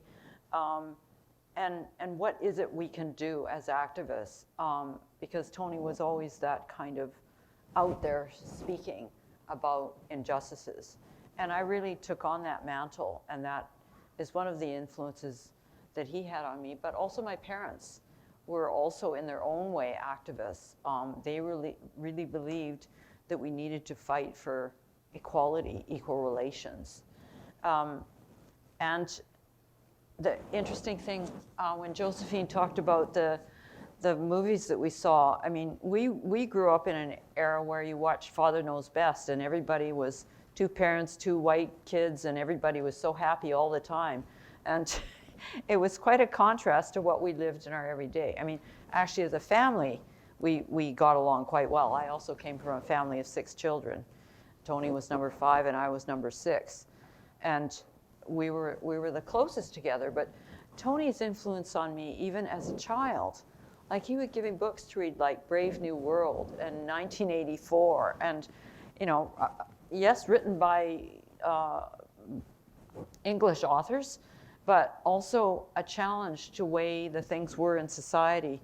Don't know if any of you have read Brave New World in a very long time, but it's still a kind of a core book that makes us think about what the future means to us and how we can easily slip into something that we don't really want. And so in my academic work, I've been quite vocal in the university. And for a time I was in administration where I was able to really voice my opinions quite strongly. I was in senior administration. And I was the co-founder of the Anti-Racism Network in our university, which you find ways in which you can be an activist, and you find people that you can work with to be an activist. And I think that was also something that really has influenced my work over time. Not only this chapter that I've written, but other chapters that I've written. And also, as I said at the beginning, I also have the identity as a settler. And more recently, that has really become embedded in myself as an identity, thinking about that. I didn't always embrace that as an identity because, I didn't settle here. My grandparents settled. But it means something in terms of our relations with Indigenous peoples today. And because I've worked quite closely with with Stolo people in the Fraser Valley where I worked. And Tony and I would also have these conversations about, what does it mean to be a settler when you're actually a third generation of people who settled here. So that has also influenced the discourse that I have as an academic. Thank you. Anybody else? Did you hold anything back? Yeah, I think just a few things. Sure. As I said, that I'm an outsider insider. And when I came to Canada, I came with a highly politicized person who is involved in the anti-Vietnam War. So my conversation most of the time with Tony about Asia, the rising star, what we call the East is red. So most of the time, although as you said, the personal level probably talk about internal things, I used to talk to Tony from Plato to NATO. That covers everything. Particularly, we are very much interested about what is happening in Asia in the near future. How the global capitalism is moving from European countries to the Asian countries. And what would be the future of Asia? That is the point that we used to talk. And both of us agree at the time that we need to replace some of the words like colonialism, imperialisms, with a new type of vocabulary, which we used to share together called sphere of influence. So the next struggle in the 21st century is going to be the sphere of influence. How Asian countries, the European countries, going to sphere of. It is not the question of the imperialism that we thought or colonialism thought in the 21st millennium when he's talking about the capitalism high stage of imperialism. This very different type of imperialisms will be emerging, but that imperialism is very different than that we thought about it. It is what we agreed that it is called sphere of influence. And you can see that now this sphere of influence is really extending, and it depends that how the Asian country is going to get involved in this world affairs, how they are going to limit its prospect, and how they are going to influence the world. That is the way you used to talk. And I don't know, we talked a lot about it, but we haven't written anything very concretely, but it is always in my mind that we used to think together about Asia, because both of us very involved in the Vietnam War and anti-imperialist struggles and the nationalist self-determination. And from this perspective, I would say that, yeah, that was a great influence. And still, I'm thinking about nationalist thought in Asia from a non-Western perspective. Thank you so much. There's such an interesting conversation to be had between these two positions. To thinking on the one hand about how to locate oneself in a national sense, with inheriting all of the troubles of nationalism from prior centuries, and then thinking about how these national formations and us as racialized people within a nation-state formation, how we were in conversation at a global level. It's for a conference, I think, this conversation. We can do that. I'm delighted to do that. Yeah, all right, we can do that. First conference. Okay, next 6 weeks from now. I promised Hana that I would keep Even us. I'm writing something like the nationalist thought from a non-European perspective. Yeah. Because when you talk about nationalism, nationalism has been provincialized. It has been provincialized in Europe. Yes. As if the nation is coming from Europe and what Benedict Anderson called the modular nationalism. Yeah, that's right. So you copy it. So basically, the Asian countries copied it and then just paste it in on the mind of the Asian people, like, as if it is the tabula rasa. It is not a tabula rasa. So intercolonialism is a different form of nationalism, which till today has not been recognized by the Westerners. That's right. They don't understand what is intercolonialism. Yeah, that's right. What is intercolonial nationalism? There is not a single book that you find that talks about intercolonial and imperialism struggles. It's a very different form which Mao Zedong and Ho Chi Minh conceptualized in a very different way. So I am that type of generation that I'm talking about. So, Okay, let's start planning. yeah, okay. Arlene Chan, Josephine Wong, did you have anything? You said your piece about Dr. Chan, I think. Yes. Yes, okay. Should we move on? I promised Hannah I'd keep us to the script because people were worried about the questions. So question 2, drawing on your personal experiences and heritage, how do you understand the complexities of Asian Canadian identity? And what connections do you see between your individual experiences and the broader collective identity of Asian Canadians? I don't know, should we start at the far end and come back this way, just to be fair? Sure. Yeah. I do think that any identity will be complex, and Asian identities are very complex. And I can think of stories, and I know, like as Professor Lai, you talk about, we had to be careful about stories. When I was going through university, I got a part-time job being a Chinese heritage language teacher. So, well, talk to some of you, you probably think that my Chinese is not so good. How did I make it there? But I was hired to teach children who were growing up here from kindergarten to grade 6. And we were given a room in the basement of a school with one of these children's blackboard. But what really touched me was when the parents, especially mothers, who came and picked up those children. One mother who was a new immigrant told me that she felt very sad, and I say, what are you feeling sad about? Your 2 boys seem to be really nice boys, and they're really doing quite well in class. And she said that my older boy, who was in grade 3, refused to walk with me after school. And he told me ahead of time at home, Mom, you either walk 10 steps ahead of me or 10 steps behind me. I don't want to walk with you because you can't speak English. That really touched my heart, and I felt no. But then I also understand because growing up in Canada is not easy for any racialized group. We embody shame, and we embody certain things that's imposed on us. It's not because of our culture. So one of the strategies that I did, even though it's one of those like you get paid 4 hours twice a week, on the weekend, I'm not a sporty person. I grew up when my father said, no, you're a girl, learn from your mother, no sports. But I would use a tennis ball and go play baseball with them. Even I can hit a home run. And one year, the Ontario Museum was actually having the 5,000 years of Chinese history, and I got permission from the parents to take them.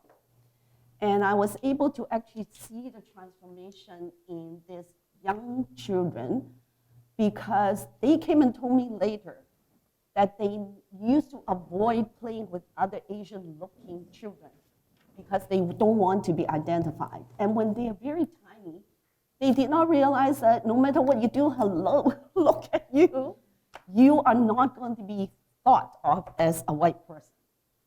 And doing a lot of the cultural stuff, I taught them to write those red posters for New Year, and all those stuff actually started to engage them in a way that they start to actually feel proud of who they were. And fortunately, when I met some of them on the street years later, they still recognize me, and they will tell me where they were. And so those type of stories is really showing identities are so complex in a way that some part we draw on our family support, community support to say who we are. Some part we're rejecting because of all those stereotypes and ideas that's imposed on us. The chapter that my student and I wrote in this book was actually based on my student, undergrad student, coming into my office. The first thing they asked about schoolwork, and then they started crying. And all these are Asian young women. And I asked, why are you crying? And they said that they felt they're caught in between. They feel they never belong to the dominant white culture, and yet they feel that at home they don't belong either, and they feel that some of their cultural practices are oppressive. And I constantly had to tell my students that what is oppressing you is not your culture, but the power relations within our cultural communities. So I was able to get a $5,000 internal grant, and we did an amazing project. And so I feel that identities are very complex, And one big part of it is a sense of belonging that I still struggle with. There are songs that I would listen at home and suddenly I'll start crying. Because even after 50 years, I wonder, do I belong here? And then nowadays I had liberated myself and I decided I belong to the entire globe and we need to fight climate change. So that actually gives some ease to the identities. And if I come back in the next life, as a lot of Buddhists believe, I want to be a bird.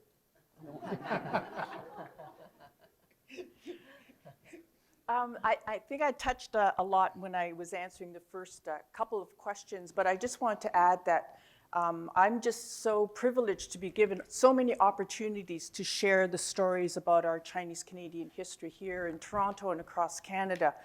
And like opportunities like Asian Heritage Month. Like last week, every day I was at a different school. I spoke to over 500 children and students about our history.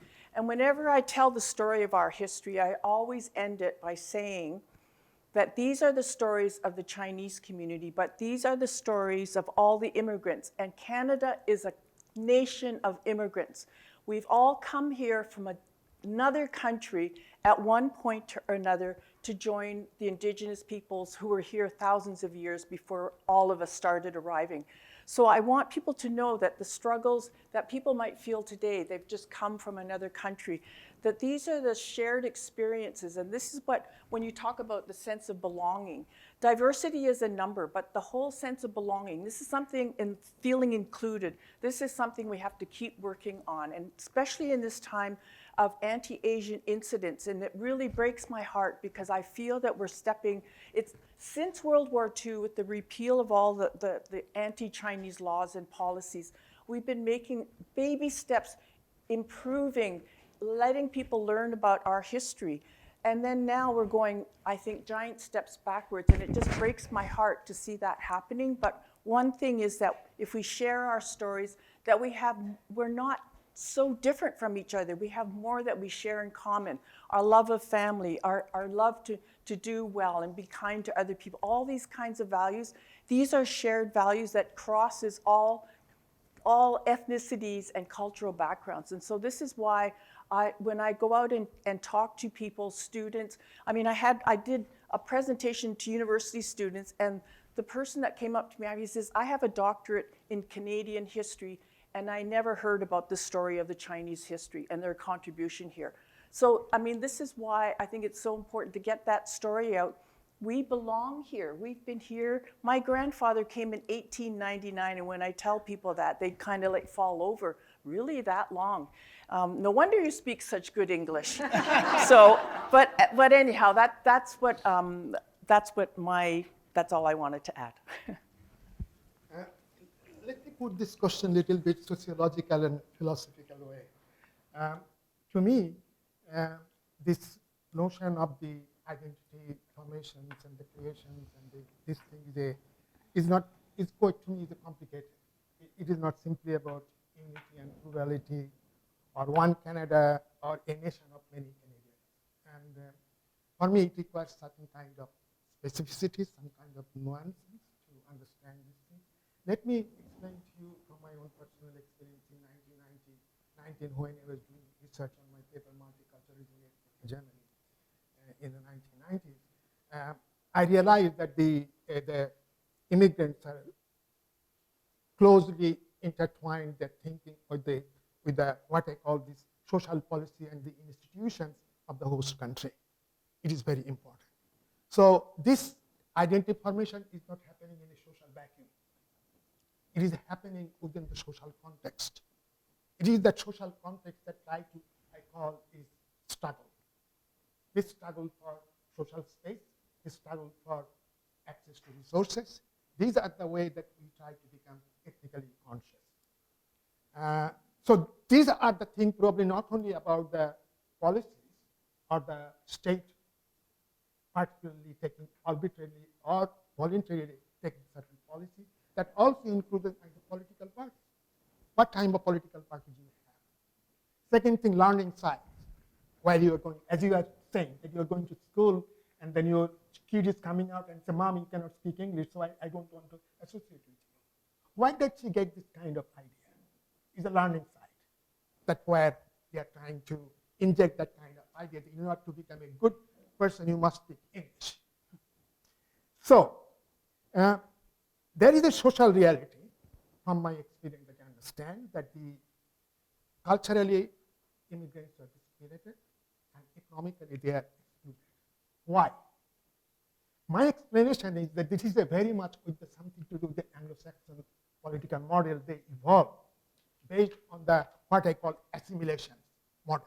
That they are still today I think is prevalent within the Anglo-Saxon culture and society, that you have to be assimilated and to be melted in the host country's culture, values, and their norms.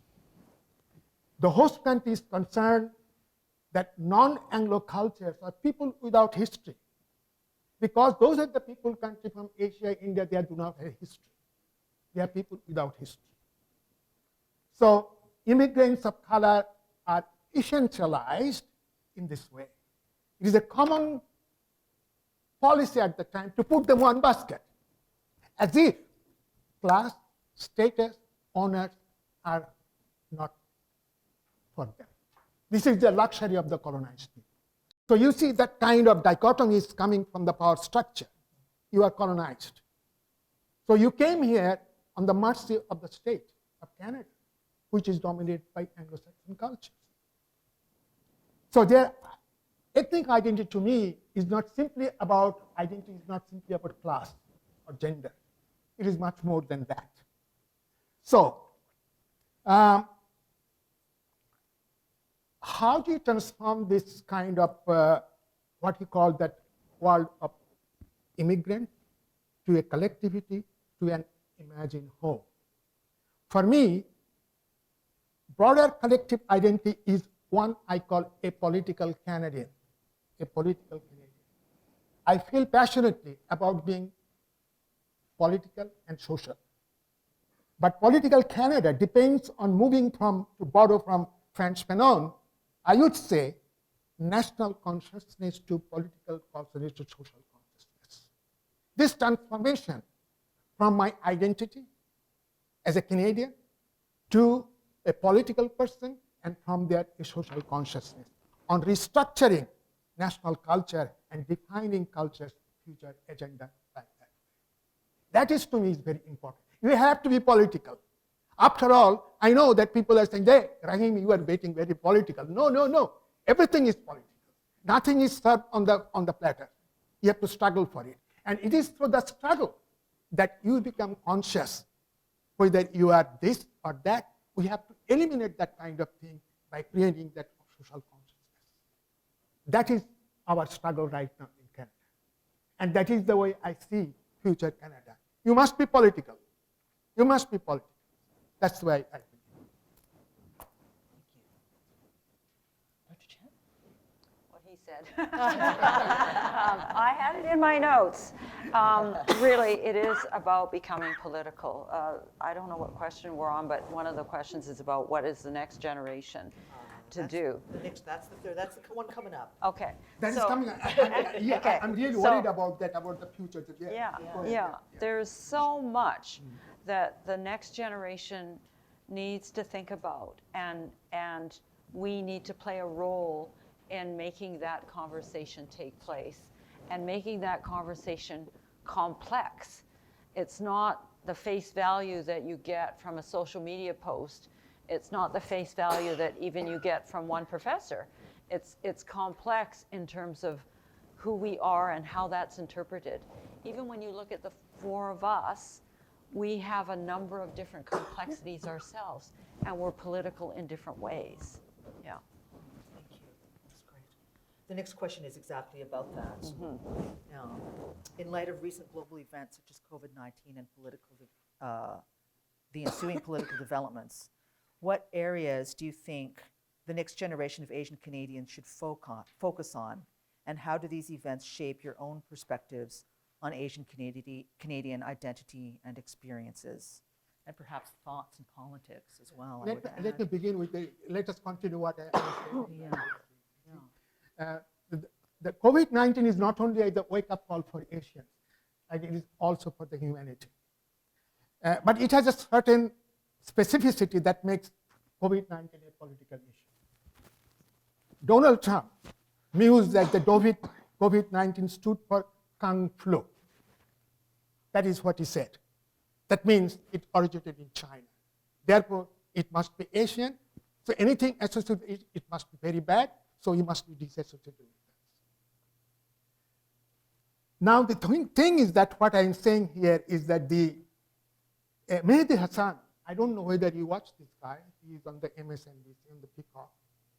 A British-American journalist has described that kind of political stunt as gaslighting. What is gaslighting? It can be said that gaslighting is one of the various forms of psychological operation that created by the media on you. Like any other exploitation, there are two sides of the story. One is the gaslighter, another is the victim. Now, going back to this, that the future generation that I am probably very interested in the current, what has been gaslighting has been socialized by a variety of variables like AI, artificial intelligence, social media, economic incentive. Because most of the television program is actually based on the business model. Most of the television is I don't CBC, I don't watch them because I don't know why. But it's going with business model. It has certain amount of stunt, gaslighting things so that it can attract more audience, and that is the general kind of profit. And in today's world, facts and information have become commodities as well as entertainment. So those days are gone when I was growing up. It is a news. It is no more news. It is entertainment. It is entertainment. It is basically, it's a commodity. And that is that they are going to sell you to that audience. Now the question is, the current social political landscape, so you can see that indiscrimination and indifferent attitudes have taken over, which makes reason and sensibility impossible. In place of explicit issue, in our time, racism was visible, but right, it is invisible because of the media. Now they try to present it. There is often ambivalence, which is somehow opaque. Social relativity and historic transformative power are difficult to comprehend. I think we are the victim and that we cannot do anything, we are passive. So let us only entertain with these ideas, with these things, so it is a kind of entertainment. So what I'm saying is that one of the most fruitful way our generation can think about is social imaginations. It is a common sense for the people to grasp what is happening in the everyday world and how they themselves, what they are doing about it. That is very important. It is this quality of discern between private and the larger world. Most of the things happening in our generation, the young generation, they are collapsing the larger world with the private world. They cannot make a distinction between what is the private world, what is the larger world. So one of the ways that you can make that kind of distinction through social imagination, that is, to me, is very crucial for the present generations. Thank you. I'm conscious of the time. Hannah, what would you like to show? I would like to hear from other folks. Should we just allow the... We're way over. But we can maybe first a little responses and then get to the last question, and then we can start the discussion. Okay, sure. So, Dr. Wong, would you like to weigh in on this question about the future? I really resonated with what Dr. Rahim talked about. I feel that what is really important if we really want to build Asian Canadian communities in way that actually do embrace social justice, equity, and all that stuff is more intergenerational activities. I recently met an early career colleague. She was amazing. So she used virtual reality as technology as a way to actually engage people in the Chinese communities to do reimagination of Chinatown.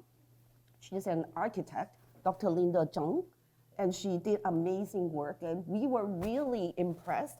And She just embraced us, those of us who are older, and we don't know virtual reality, and she just said that. And she was able to engage communities, bring people together, really working with a community center. So I totally agree that we need to watch out for the people only focusing in the private space, but we can use the same technology to actually build our communities. Yeah, I just want to add to this whole thing about building communities. For our young people, I just feel so optimistic when I see so many young people getting involved, like in our Save Chinatown in Toronto and across Canada. And it's a matter of not working as a silo. So it's not just the Chinese community. Yeah, exactly. We have to work together because we're all working on the same issues, and the young people, they get it. They know that they can't continue in these silos, and I find that very encouraging. So that's just all I wanted to add.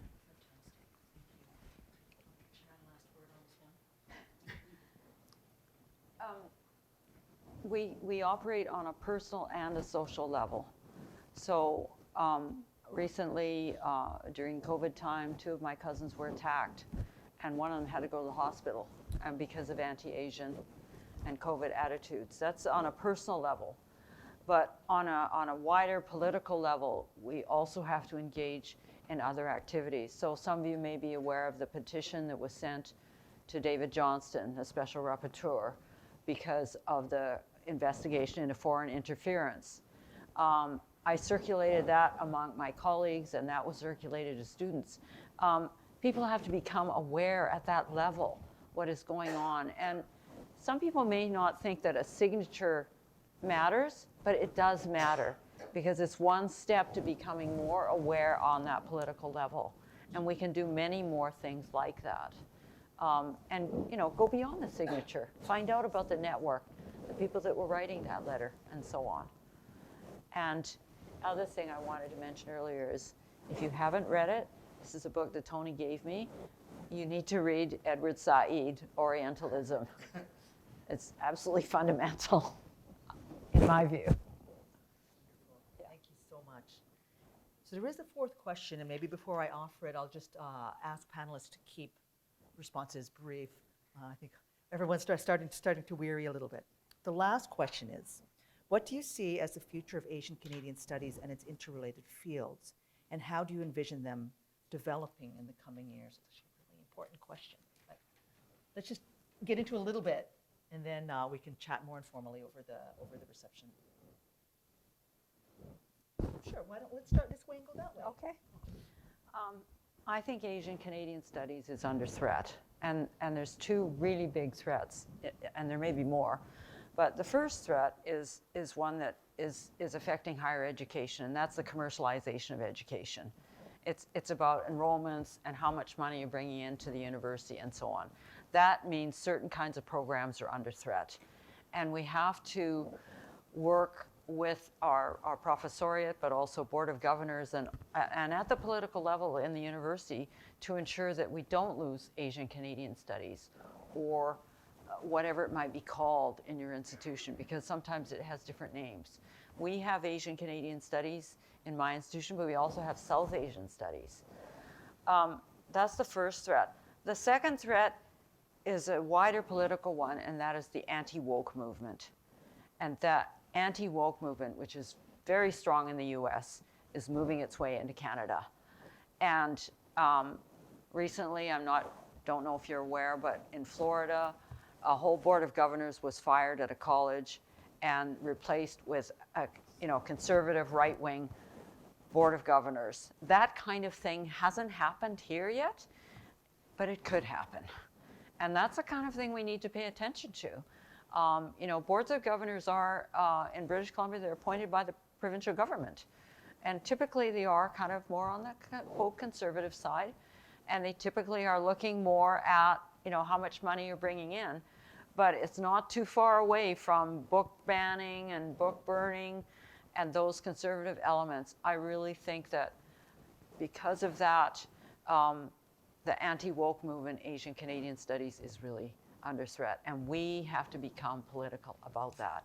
And the students encouraging students to become political about that kind of thing. Yes, I think I agree with you. Just a few things, but still, I think that conceptually, still the ethnic studies focusing on culture, just culture. So then there is a division of this culture, there is a mainstream culture and the minority culture. So basically, when they are doing ethnic study, they're basically excluding the main culture, and they're including only the immigrant cultures. Then they dissect it in a very different form, as if the culture is static, is nothing is changing. But I would like to see that kind of, instead of culture, it should be social relations. How these social relations creating that kind of consciousness. Why I'm thinking I'm Chinese? Why I'm not thinking about Canadian? So that must be addressed right from the very beginning. And also, I think that the whole notion of the ethnic consciousness in itself as an ethnic entity, rather than in itself, rather than for itself. That transformation in itself to for itself. That means I am a ethnic, but at the same time, adjudant and Canadian.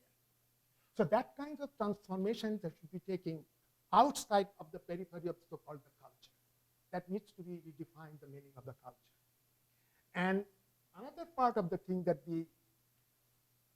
I think that the immigration policies, refugee settlement, race and racial hierarchy, as well as gender, ethnic class character of the Canadian labor market, that has not been addressed yet. I haven't seen very few work along that line.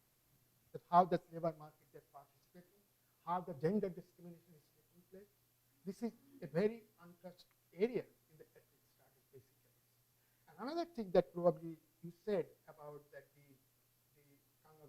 Kangamata and I was reading some of this work right now that how the globalization fueled the tea and the opium,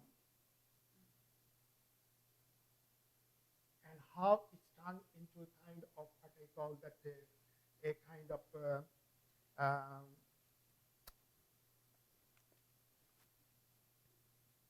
kind of commercializations of the process. In the process, what happened at the micro level?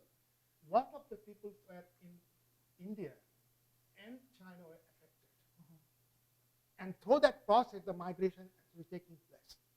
I haven't seen any work along that line, how this migration globalization and the marketization of the opiums and the sugar and the triangular trade, which is going on between Britain, India, and China.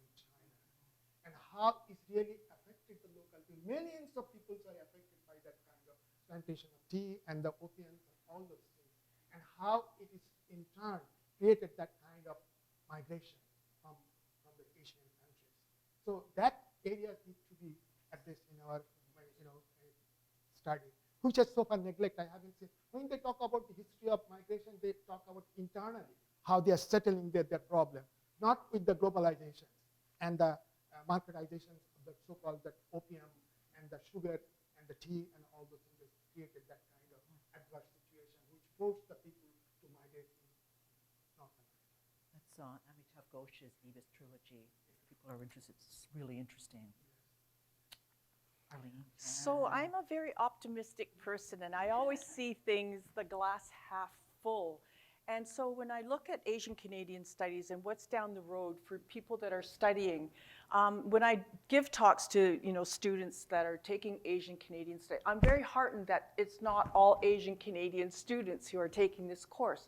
It's a real diverse group of students who are interested.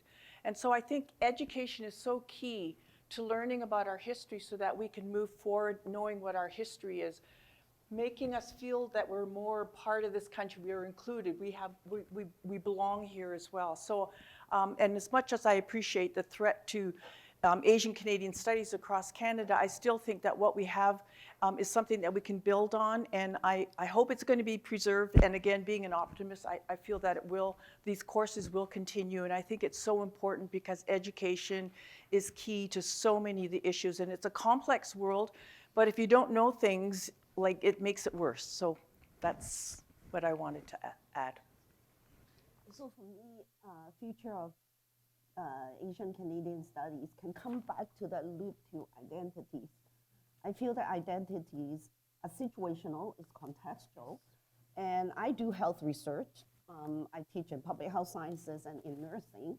But for me, when I do research, I do include identities issue because identities have two sides to it. One is my sense of belonging about who I am. The other side is actually my social position, who I am within the context of society.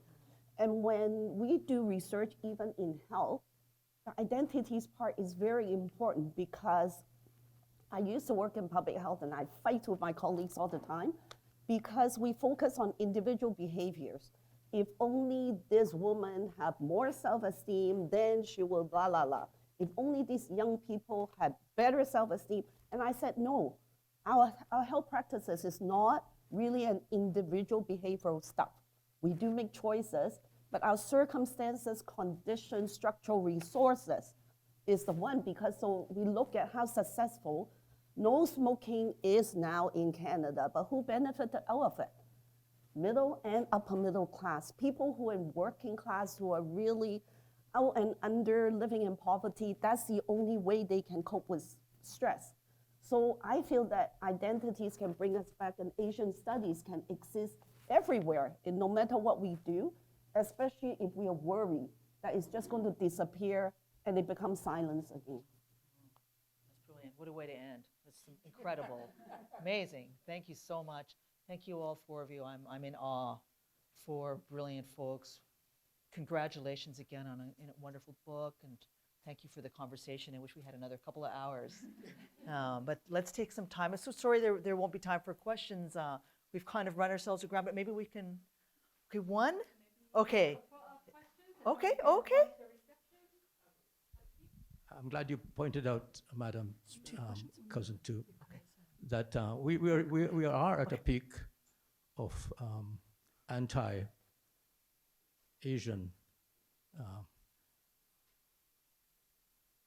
in the universities too, because it seems to me we're now at the point of another W5. Just last week, our wonderful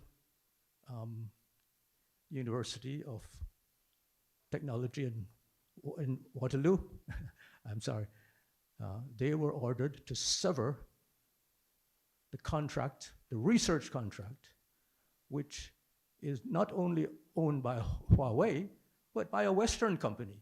It is only headed by, happened to be a former director in that field of communications, G5, for example. Now, Waterloo has announced yesterday that they're going to sever the academic relationship with the company. The same thing has happened at Harvard, where the head of chemistry was charged, found guilty, fined several $1,000s, dismissed from the university. At MIT it is happening. So they're attacking the intellect, which is associated with Chinese and Japanese or Asian researchers. Sir, the rise of technology in India is also a part of this. But I see that this attack on the intellect, on the contribution of Asian people, and putting that under suspicion within the academic world. I attended the conference of the International Institute for Higher Studies in Education just in December in San Francisco. So we were talking about the usual things, the problems with migrating, or prejudices, but there are a whole room of scientists saying, look, our very existence as scientists is threatened. Why? Because we happen to be Asian. So I would urge you to think about the extent to which the W5, where it was not only that there were so many students around, but that they were taking away chairs, positions from students, and also because they focused on technology, science, discovery, research, and that was also at the very heart of the anti-Chinese movement that was embedded in W5. So please, I beg you, Thank you. do not to forget this very important Yes, leading point. thank you. That is the strength of those who are anti-Asian in particular. Would anybody like to comment on the legacy of W5 in the present moment?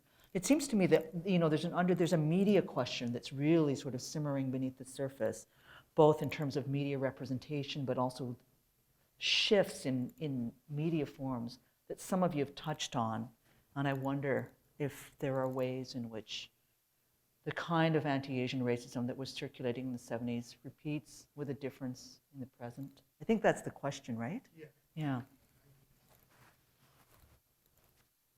My reaction to that is that probably, to quote Harold Lasky, eternal vigilance is the price of liberty. Probably we don't have to be complacent just because it's not happening, but it happened during the COVID-19. We have realized that. Still, we are Asians, we are outsiders. So we have to be very careful about that and be conscious about it, and let us not let our guard off all the time. Let us be conscious. As you said, through educational institutions, through some public media, through the political activities, through civic activisms, we have to do that kind of. It should not be confined within the academic area. It should be civic activism. It's very important at the public sphere, how we can bring it to the public sphere through political parties or some other agencies, so that we can communicate to the other wider audience, to the people, to make them aware that, look, just because this is not happening, not necessarily is not going to happen.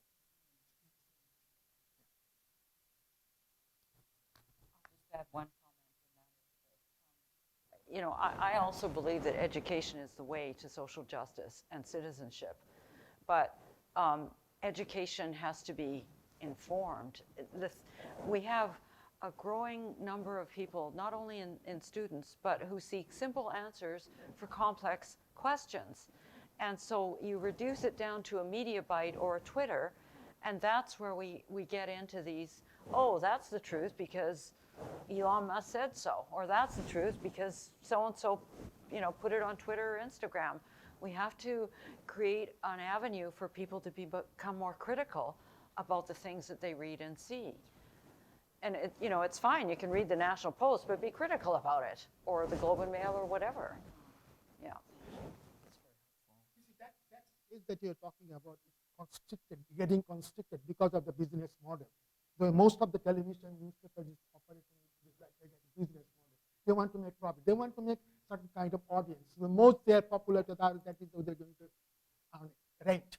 The rent-seeking culture is basically prevalent within the system, and we have to be aware of it. Yes, it's the business model, but Yes. then it's also the way contemporary technologies seem to be really fragmenting and polarizing. There's something about the structures of those fed by business that's causing exactly these kinds of. They're moving the structure from there. The structure of exploitation is invisible right now. The more you're part of the consumer society, the more you become a part of the commodities, more it's easier to exploit you. Arlene Chan, Pui-Hing Wong. What Dr. Rahim said is totally true. Things are invisible. So then our responsibility is actually to make things visible. I think journalism plays a role because if every time journalists want to critique a certain government around the world, can they say XX government instead of the XX people?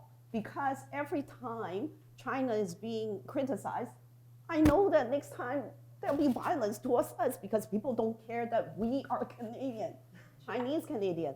So I think that we need to hold journalists accountable for that. And I totally agree. The academic world is now moving into being marketized. Neoliberalism plus advanced capitalism is fueling the entire world, and the technology media, as you know, some of you are seeing about the sound bite. we are actually taking away from young people how to think and to relate. So I highly recommend that we need to encourage people of all ages to get together in person and do things together, sports, dance, whatever, because we cannot just let the sound bites take over our life. And more students I met are experiencing anxiety. Where does that come from? I suspect, but I don't have the money to do a research, that has something to do with the constant demand of response from social media and from our cell phones. That's brilliant. Can I just say one Yes. This perfect segue about journalism, because Tony was a journalist as well as an academic. And he created an ethos where his students could become critical and think about these things and learn about history in a multi-layered, complex way. So I think that really is one of his legacies to us. Thank you so much. That is indeed a brilliant way to end. to think about your brother, to think about Anthony Chan. Thank you all so much for your contributions. Thank you for your listening, for your patience. Thank you so much to our wonderful panelists and Dr. Larissa Lai for moderating this great panel today. I just personally, I was so inspired by the discussion today, what we had, and also thank you for opening up so much, really sharing your really intimate, memories or youth stories with us. So I think we feel the power of the storytelling today, and I hope that everybody can exercise that. And I hope to see you all in the next Asian Heritage Month. Thank you so much for coming. So please join us for the reception. You will have opportunity to meet with our speakers today, and we have Asian food for you to enjoy at the back. Thank you.